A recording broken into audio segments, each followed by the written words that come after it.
का बचियो ना जागल का हुआ बे? ना बाबूजी अबे सुतल बनो। ए साजन जाग रे बचो, साजन जाग रे। ए साजन अरे जाग रे। कोनो जिमा करा काम धाम नहीं खे, खाली खा के सुता रहता। ए बचो साजन अरे जाग रे। इस ससुरा ये तरह ना जागी रह, डाले दे एकरा पर पानी। अरे बाढ़ अगली करे का है बाबूजी, कितना निमन सपना देखत रहनी, मैल हमारा सपना के पानी डाल के धो देहनी। हाँ तू तो सपना देख के बहुत बड़ा मुकेश अंबानी बन जीबो। मुकेश अंबानी हमरे नियन सूत के उठ के दुकान पर चाय पी के बहुत बड़ा स्टार बन गिले। देख लिया तू उनकरे नियन हमरे स्टार बन जीब। हाँ जो मुकेश अंबानी बन जीबे। नहर में खेत में पानी काटिया फसल ले तहरा कहियो न बुझाई। हाँ हमारा कहियो ना बुझाई, तोहरा बुझात बानो। ए बेटी पूजा एक लोटा पानी लेके आव। बचियो पनिया लेके आ रे। तहरा कहियो न बुझाई। हाँ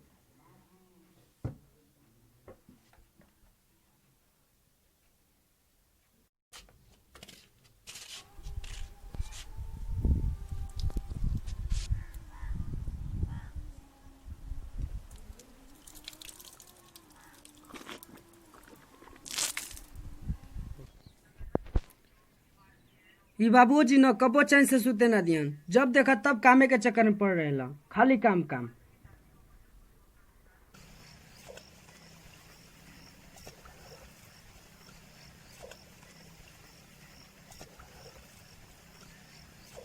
अरे के करे खाती करबी भौजी अब के परम सही आयर बगैले न हो, सही आयर बगैले न कि सजब के करे संगे लड़म सही आयर बगैले न।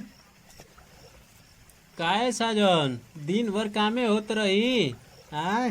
अरे भाई क्या करी, ई बाबूजी के बस चले न तो बिया नहीं उखाड़ के खेते में गाड़ दी हैं।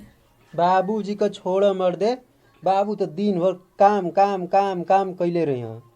आज चल फाइनल मैच है। जी तो थक जाता ना मन बता, चलो चले के चले के चल आज केसहू मैच जीते के बा।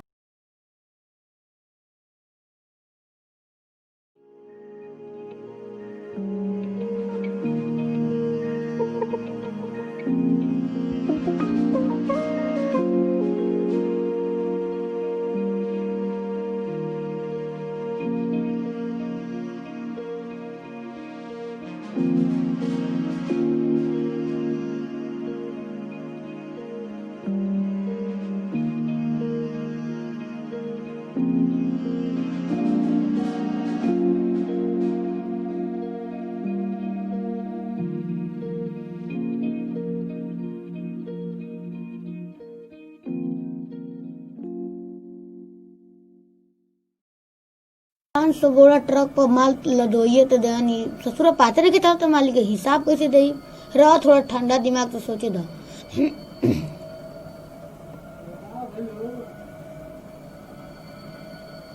हो गई चले के। मुनीब काका तनी 5,000 रुपया दे देती तो कुछ काम हो जाइत। बक बुरबक अभी मालिक के हिसाब नहीं दे ले, आया तला 5,000 रुपया मांगे जो 4 दिन बाद आई ले जी। ठीक बा मुनीब काका नमस्ते। साला मालिक के हिसाब नहीं दे ले, आया तला सब पैसा मांगी।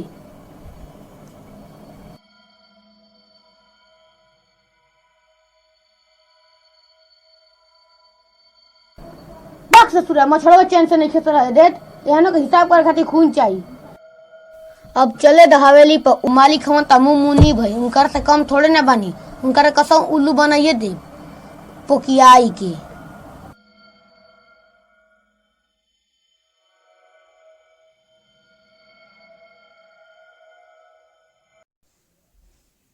बाबूजी खाना बना दिले बनी, खा ले बोरी भैया यहाँ तो दे दे, हम जाते निकल। ठीक बा बेटी बढ़िया से जाइए। ठीक बा बाबूजी।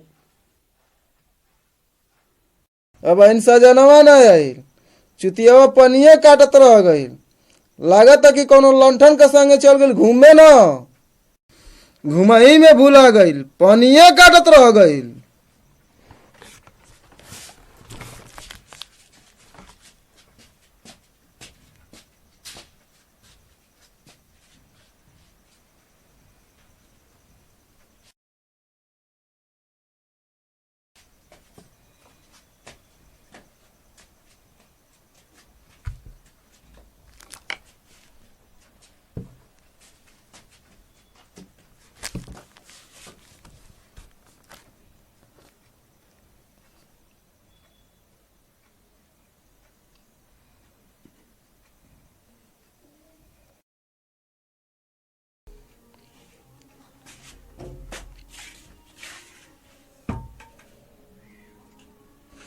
आ गिला काट के पानी अपने खेतवा में कटला कि दूसरे के खेतवा में काट के चली ला। असाई घाम में पानी काटता डांट बांध चानी गरम हो गइल बा। अरे वो दूसरा के खेत के बात करत तो अरे के दिन में चानी गरम हो गईल। रउआ के कबो न बुझाई बाबूजी। हाँ हमारा नहीं क्या बुझात, तोरा बुझात बा ना, जो जाके खा ले। का बाबूजी काहे भैया के डांटा तनी। चल तेहू लेक्चर मत दे, बहुत जोर से भूख लगल बा, खाना लेके आ।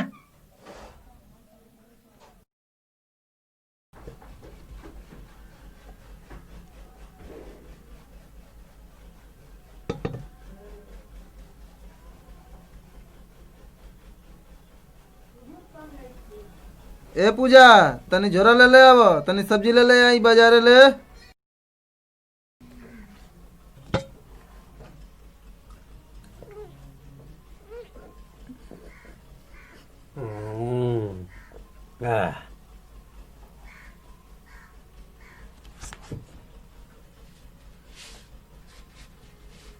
ले बाबूजी हेमा चाउर बटे बेच के सब्जी ले ले आई। ठीक बा बेटी।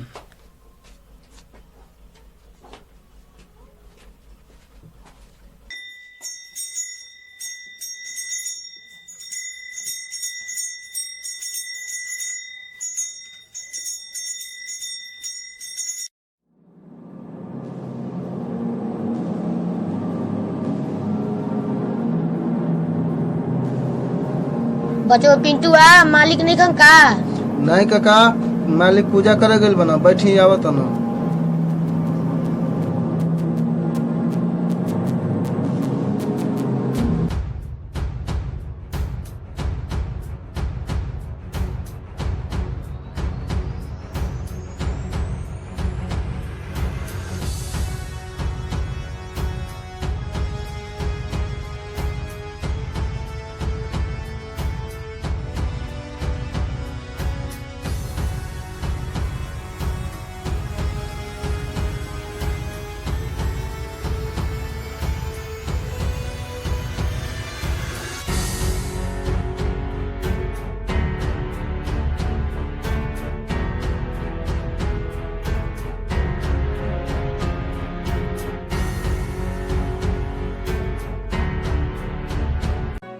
राम राम मालिक। राम राम। तब मुनीब सब माल लदा गईल।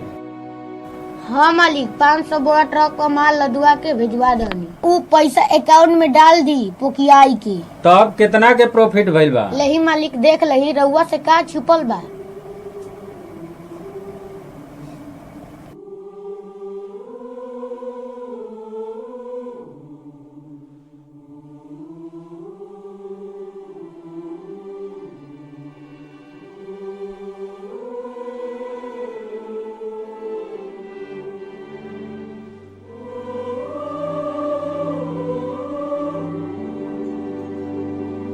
सब ठीक बा मुनीब। 5 ट्रक गांजा आवता के गोदाम में रख के सप्लाई करवा दिया। ठीक बा मालिक पोकियाई के।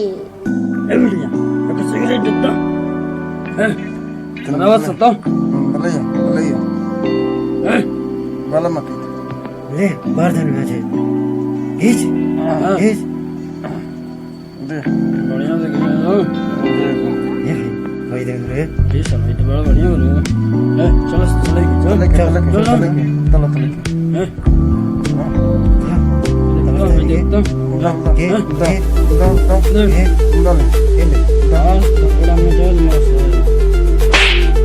ये कुत्ता तोरा घर में माई बहन ने की का जे हमरा के छे जो जाके अपन माई बहन के छे।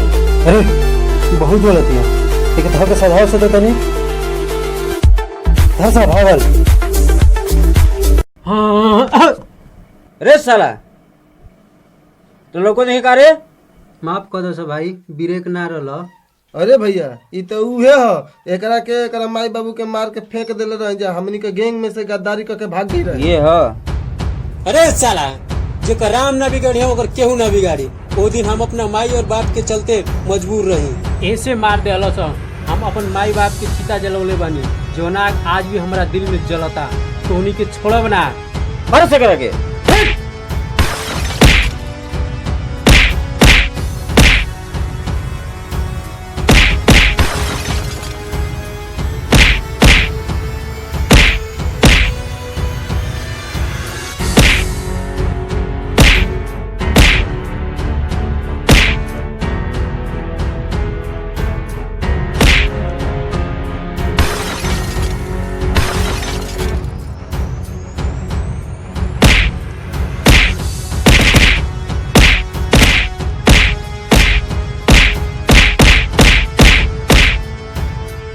ये तो साला मर गए। चलो सर चलो।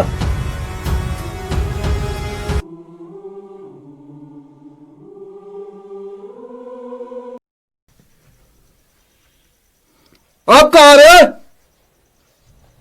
बगीचा घूमे जाता नहीं हसन कुल पाइप के बगीचा घूमे जाता ले। तब का तहर बरात करे जाता नहीं। हाँ पकड़ लाला सियाल गोलन ठन के संग चल लालस घूमे। घूमे न जाइए। चल लाला अंठई करे। अरे न समझ में आई। अरे कहियो न बुझाई। ऐसा तोरा बियाह का देबे के बा? पूजा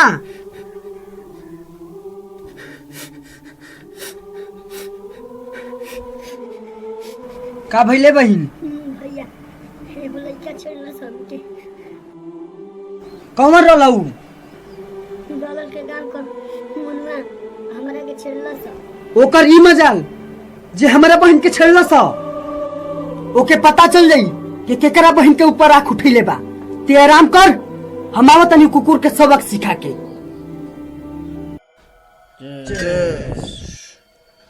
ए भैया कोई ससुरी बहुत बढ़िया टाइम पे भेटा गई। एक कह देले भाई ससुरी भाग गइल जो एना भरी बेटा जी ना ओकर जवानी पूरा सधा देवली। एकदम सादा एकदम बर्बाद।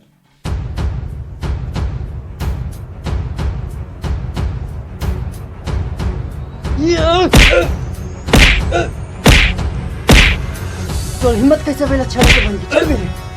छड़ में बहन के छड़ में बहन के।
अरे मुनुआ ई हाल तोर के कैला सा? मालिक ये सब एक्सीडेंट में हो गया। चुप रे साला, हमरा के बुर्बक समझे तो लसन। स्टैंड में ना केहू तो हनी के मार लेबा। बताओ कौन मार लेबा? मालिक मुन्नू भैया सजनवा को बहन के तन की बोली का बोल देला। हाँ यही पर सजनवा हमनी का ई हाल कर देला था। तो हनी के चूड़ी पहिर के बैठे रहा है सन। भागा सा हमरा आंखी कर सो जाले। ए मुनीब जी मालिक। बचे के ना चाहिए ससुर के नाती के। ठीक बा मालिक, उ ससुर के नाती ना बची पुकियाई के दो।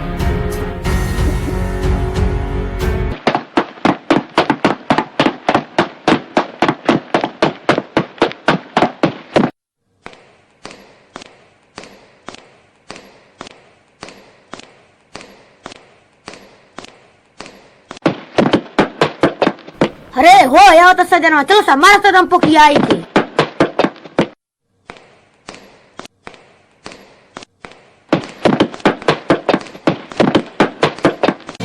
रे रुक से लवा, तू का सोचले कि मुन्नू भैया के मार के तू बची बे? अच्छा तो रउआ लोग हैं जा, हम जानत नहीं कि रउआ लोग जरूर आई। जब आइए गइल बन जा प्रसादी खा के जाइन जा। अरे साला प्रसादी हमनी का ना तोरा के खियावल जाई, तोरा के जान से मार के। तो अर्जेंट बका तब आओ। अरे कुछ ज्यादा ही पड़ता मार तो पुकियाई के दो।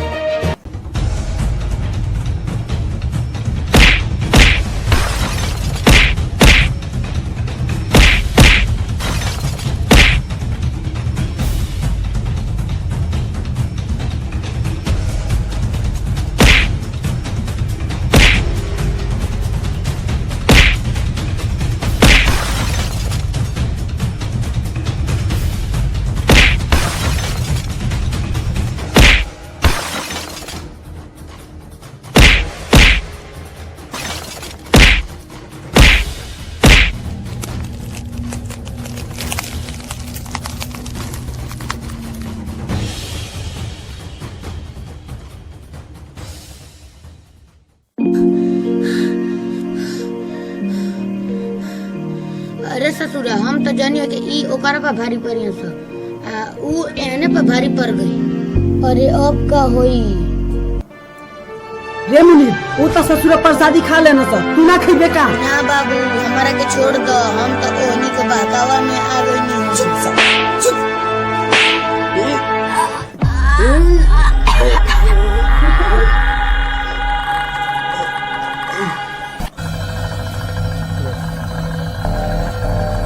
रे साला ते तो प्रसादी खाए से पहले मुँह दे ले। जो जाके ईश्वर सिंह से कह दिए कुकुर ना भेजे, भेजे के बाद तो शेर भेजे ताकि सवा शेर से लड़ सके। जो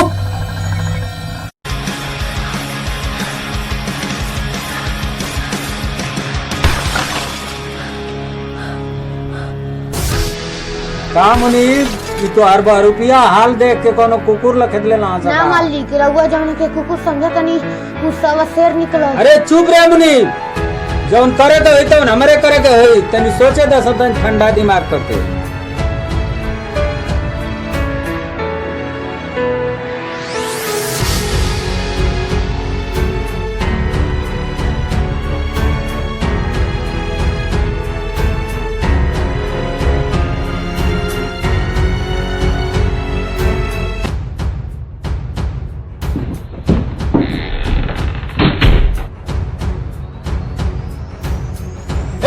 चल उठ।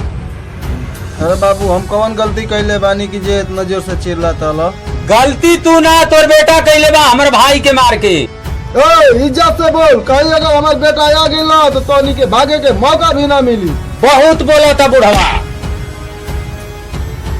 मारे से करा के।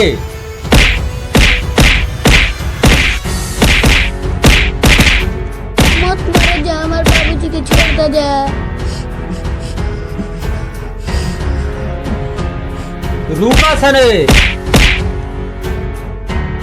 यही ससुरी के चक्कर में तोरा के मारले रहे ना। आज एकर इज्जत एकर बाप के सामने उतारस, तब पता चली कि ईश्वर सिंह ले पंगा लेहला पर का इल्जाम मिलता।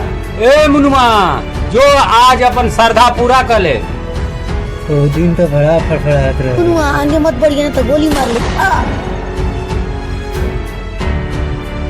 ए भैया ये तो अपने आप गोली मार लेला।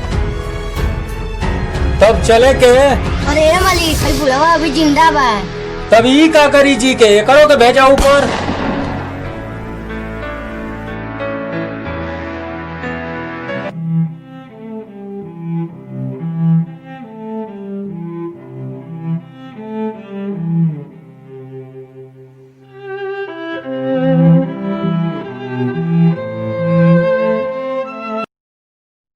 आज जैसे अपन बाप और बहन के चिता जलावत तनी, ओसा ही रामेश्वर सिंह तोर पूरा साम्राज्य खत्म हुई, पूरा साम्राज्य के चिता जली।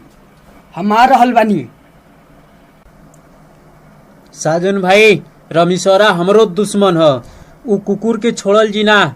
ई चिता देख के हमर माई बाप के चिता के याद आ गईल ह। आज से हम दोनों साथे बदला लेहल जाई। चल ओकर गोदाम उड़ा देहल जाए। चलो।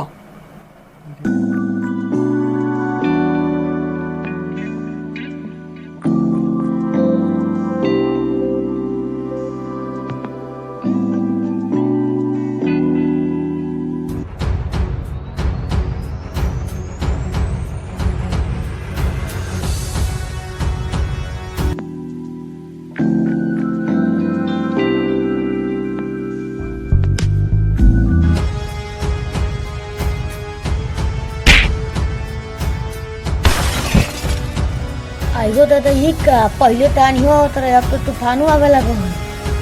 कहो मुनि का तोर घुमटा गेल काल। बात बोल चुप, जान बचौले में भलाई में।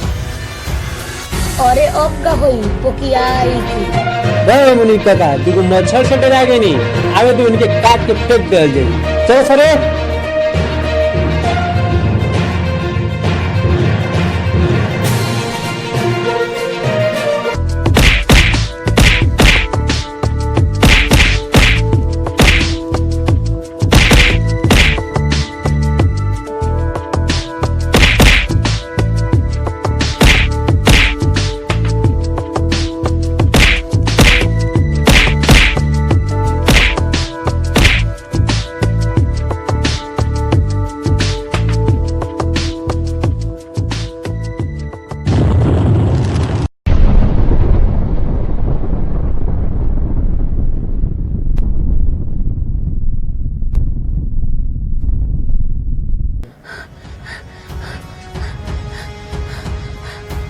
मालिक मालिक वो दोनों गोदाम में आग लगा दलन सो अब कुछ नहीं के बचल ओमे छोटको मालिक सुतरन छोटको मालिक के जरा दलन सो अब गोदाम में कुछ नहीं के बचल अब का होई पोकिया की ए मुनी ओ दोनों के कुत्ता का मौत मारो जैसे ओकरा बाप और बहिन के मरले रही वैसे ही ओकरो के मारो। ए जा सा वो दोनों के जिंदा हमारा हवेली पे लिया हुआ था। ए रुको सरे तोहनी से कुछ ना होई अब हमके चले के पड़ी भैया उ कुत्तन के तोहरा पैर पर लिया के पटको चलो सरे।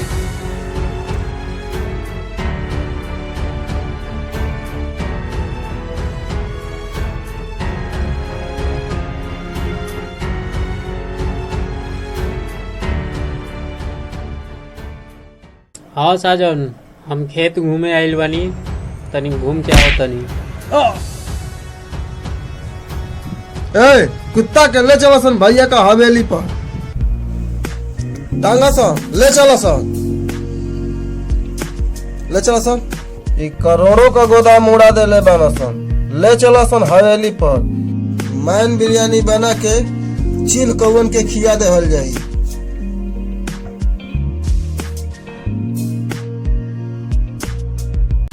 भैया एगो कुत्ता के तब पकड़ लिए नहीं जा बाकी एगो कुत्ता ना भेटाई ले जा से कुत्ता के बांध के मारा सन एकर मार देख के वो कुत्ता दौड़त आ जाई। ठीक बा भैया।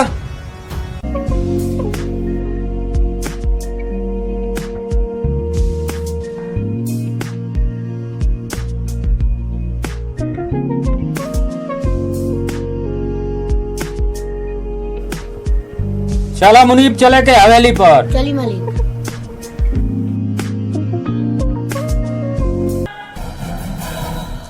बांध देला सा। हाँ मारा सा इस साला के कुत्ता का मार। मालिक बैठी पोकिया के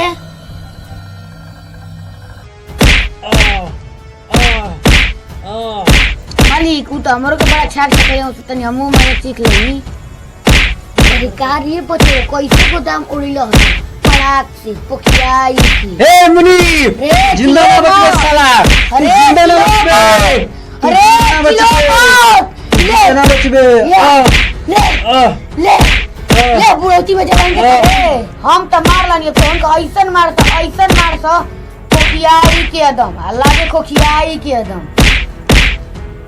अरे ए मालिक हम तो ससुरा के मार लानी पोकियाई के जाई रहुओ मार लही पोकियाई के बड़ा कंपनी में घाटा कैले हूँ सर। आवे दो ससुरा के ओके हम मारब ओकर इंतजार हम करतनी दुन्नू के संग ही मारब। मालिक हमारो हिसाब किताब बा पूरा करवा दिया पोकियाई के एकदम।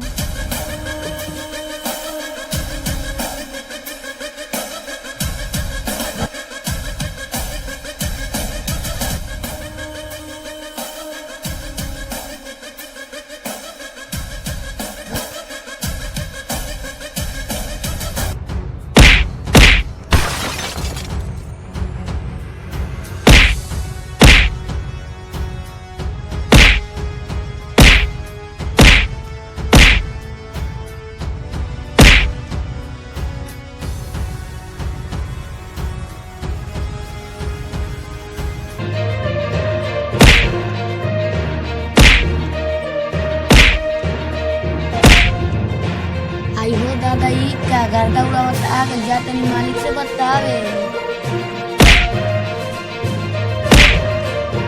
ये मालिक सजना में आ गई आप क्या मना कर रही हो कि जाने बचावे में भलाई बा तू ना मलो हम हो जाते लुकाई पुकियाई की। ए रामेश्वर अब तू जिंदा ना बचबे अब तोर मौत आ गिल बा अब तू जिंदा ना बचबे। ए जा सो के मारा सन।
तू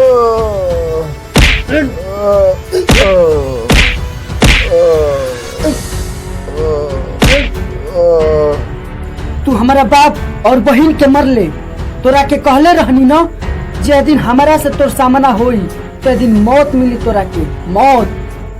ले तू जो ऊपर। अबे मुनिबो बचल बा, चलो चल। हम मालिक के मना कर लेनी, हम मालिक ना मानला तो गइलो न मल गोदाम कमाल हमारे हो जी पोकियाई के रम। हे लुकाइल भाई तो हेजा लुकाइल बा साला मारा मारे मारा मारा मारा मारा मार उठ उठ मारा मार मारा। मल गोदाम कई माल खइले रह। मत मार जा, मार दे गोली, मार गोली मार दे के। गुलामी कर। चल चल बहुत तेज कैले, अब जो तू ऊपर।